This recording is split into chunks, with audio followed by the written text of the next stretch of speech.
Welcome to Thieves' Cant, a tabletop gaming podcast with your hosts, Jeremy Shane and Chris White.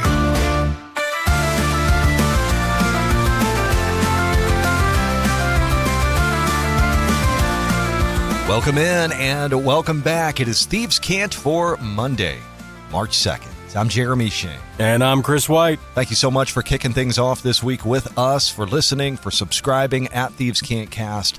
Reach the show, thievescantcast at gmail.com. Today, we've got a new crowdfunding spotlight, some listener feedback to get to, the latest news as well. Chris, how you doing? I'm doing pretty good for a Monday. Pretty good. Yeah, well, I'll say this. It's because we had a half of a great weekend, like weather-wise. Yeah. We've gone cold and rainy again, but the first part of the weekend was glorious sunshine, beautiful, warmer temperatures, like a little taste of what's to come, right? Did you get out a little bit, get to play? Oh, yes. Hit the woods, little isolation in a wooded area. It's like my favorite activity. That's the best. Yep. All right. Well, let's jump in. Here are this week's headlines. Okay, if you're on D&D Beyond, they have rolled out some fixes for 5.5 or D&D 2024, whatever we call it, for like tons of the third-party subclasses. They've been hosting third-party content for some time there, but to make those subclasses compatible with the new rules, it's taken some time. But a massive update has hit, making more than 40 of those subclasses compatible with the new system. It's not a mechanical overhaul. Like, the subclasses have not been changed, but they've just been fixed so that they can actually be selected and played using the updated core classes. You could do this previously with, like, the homebrew settings. You could build it all yourself, which, from my understanding, wasn't really difficult. It was just kind of tedious. Yeah. So this is a quality of life improvement, I guess. Yeah. You can now easily pick the Echo Knight subclass. I know that's a popular one. Yeah. If you're a Beyond user, that's good. I mean, it feels like it should have kind of rolled out with this, but yeah, there are a lot of workarounds in Beyond that people use. Yeah. So. And of course, last week we talked about at D&D Beyond, their 2026 roadmap, what they've got planned for this year. So this is, in some small way, at least, a part of that larger plan. I do have, by the way, a Thrycreen Echo Knight in my chamber of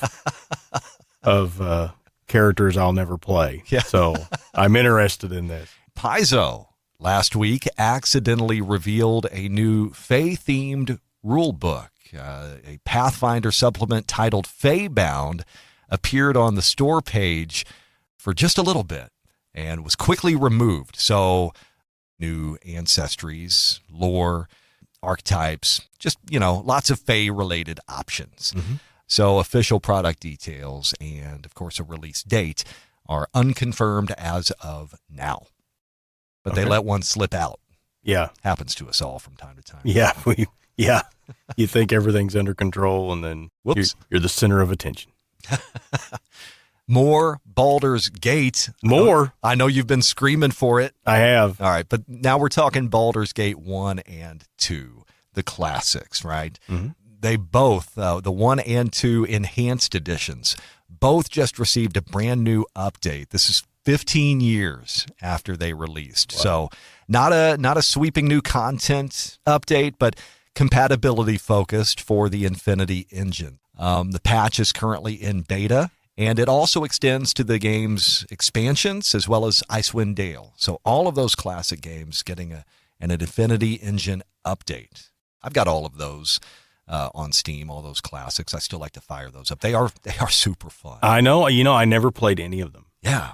I played Planescape Torment was the only one of those games I even played. Yeah, and if you enjoyed the mechanics of Torment, I mean, you're looking at the same whenever it comes to Baldur's Gate. Similar. I would recommend them, especially if you can find. They often go on sale. They'll bundle all of these in one package and slash the price way down. That's what I waited for.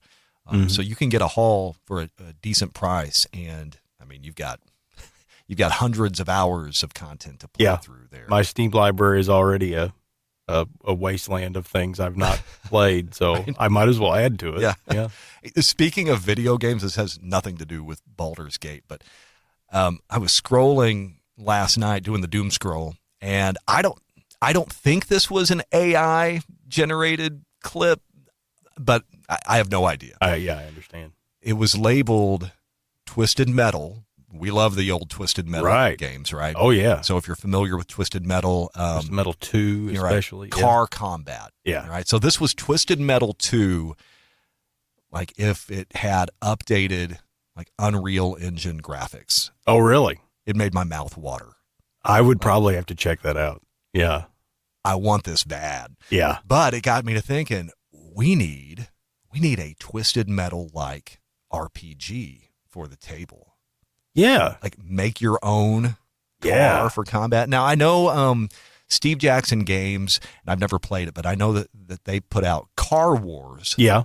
I have actually played Car Wars long ago. And there are certainly RPG systems that have subsystems for, vehicular combat. Mm-hmm. But I don't want a subsystem. I don't want something separate I have to learn. I want to build my own, vehicle of destruction. Yeah. Just like I would a character. Yeah. The vehicle is your character. Yeah. Throw down, right? Oh, yeah, that sounds like a lot of fun. Make your own demon tank and roll around the city blowing fools up. Yeah, that sounds good.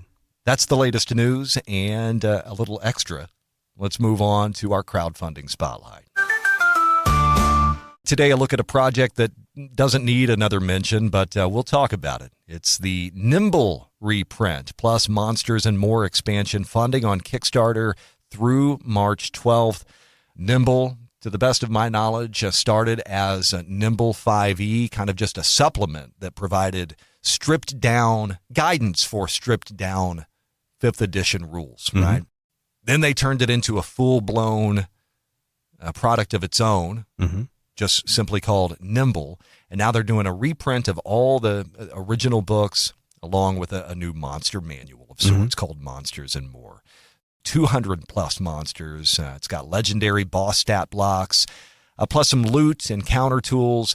There are new hero classes. They offer standalone zines. These are really cool for different character options. So rather than packing all of your character options into a single book, that has to maybe be shared around the table. It's like, oh, you're playing this class? Well, here's the zine for that class. I like that. So everything you need for that class in this one smaller package, right? I think that's cool. They do the same for subclasses with subclass zines. There's an adventure bundle, a creator's kit with tools for building your own monsters and classes and campaigns. I think this is really good for people who are just now coming to Nimble. If you've got an interest, if they're reprinting everything and you want to jump in, like me, for example, I've got the core book. That's all I've got. So if I wanted to add on to this collection, this is a project I would take a look at. When does the funding end on that one? That is March 12th. March 12th. Yep. Okay. So you got a little time. That is crowdfunding. One more stop. Today, it's on to listener feedback. Okay, Wookie Man responds to Ryan Dancy's comments on AI. We talked about this on last Monday's show. Ryan Dancy, former COO of AEG Games, let go after he essentially said that he could hit up any of a number of AI platforms right now and have that AI create games as good as several games that AEG publishes. Wow. Yeah. Not a good look, and Ryan Dancy was let go. So Wookie Man said the gall of the COO in the same breath to say that iterative creative work can be done by a prompt from anyone, but applying risk capital and market research is done by people. The lack of awareness is staggering. I think we all share that sentiment. I could go to any of a number of AI platforms and have them issue an idiotic comment as strong as those made by certain COOs. Yeah. Could you make a comment that is certain to get me fired? We also heard from Grom Molotok, who heard us talking about the little Deadland shindig coming into Phoenix this October, part of their 30th anniversary celebration. And Grom says he and his wife have their tickets. They are going to be 2 of the 100 that get to attend because space is limited here. So I think what we have here, and Grom, you need to know this. I think we've got our official Deadlands 30th anniversary celebration correspondent locked in. Yeah, you are now on the payroll.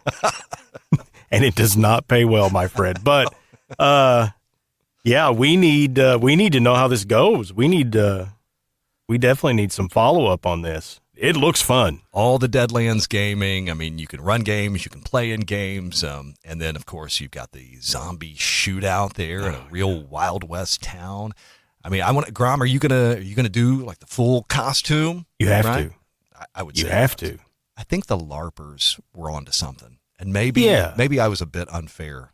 It's just going all in, right? I mean, if you're going to pay for an immersive experience, get it all over you. Put it on. Right. Grom, I hope you'll respond after and let us know how it was and give us some details. All right, that'll do it for listener feedback. If you have feedback, remember, you can always drop a note in the comments. You can email thievescantcast@gmail.com. And while you're thinking Thieves Cant stuff, you might as well drop that 5-star review on your platform of choice. You know you want to. Don't hold back. That's right. Just let it flow. Hey, coming up on tomorrow's show, Unearthed Obscura, some real-world strangeness for your RPG. So that's on tap.